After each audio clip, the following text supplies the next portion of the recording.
Kelin, Niginaxon. Labiya opajon. Bugun oyimni ko'rishga mehmonlar kelishadi. Shunga tayyorgarligingizni ko'rarsiz. Bemalol kelishursin. Hamma narsa joyida. Yo'q, ular nozikroq mehmonlar. Shunga somsa qilasiz, keyinroq manti ham qilasiz. Shoshib qolmang deb oldindan aytib qo'yaman. Shunda keladigan mehmonlar ovqat yegani kelishyaptimi yo kasal ko'rganimi?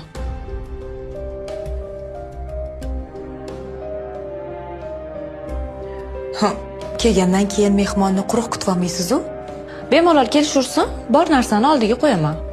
Chunki men ishlarim bor. Kir yuvishim kerak, uy tozalashim kerak. Manti, somsalarni keyingi safar mehmon kutganimizda pishirib beraman.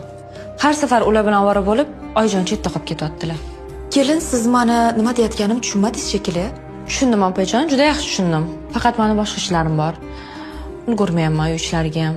Muhimi Oyjonga yoqadigan ovqatni pishirib qo'yaman.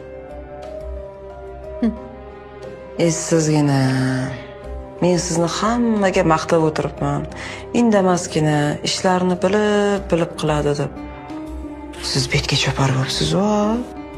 Uzr opajon, men bor gapni aytdim. Endi har bir yilani ko'ngilga qarab alohida ovqat pishirib o'tirmayman-ku. O'zi shundoq ham ishlarim juda ham ko'p. Oyjonning kiyimlarini yuvaymi, uy ishlarini qilaymi, yo sizlarga ovqat pishiraymi? Hali shunaqami? Oyjonim yuklari sizga qolmaydi. Hech ham xavotir olmang. Mana opam ikkalamiz o'zimiz qarab olamiz, to'g'rimi opa?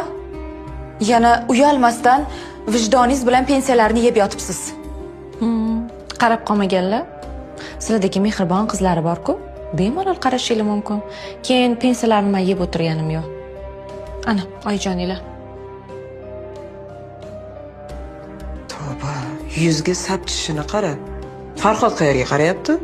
Indamaydimi xotiniga? Endi bir tomondan oyim ham juda mehribonlarda. Kelinim deb boshlariga chiqarib olganlar. Bo'pti, nima qilamiz endi? Yuring endi ovqat qilamiz mehmonlar kelishiga.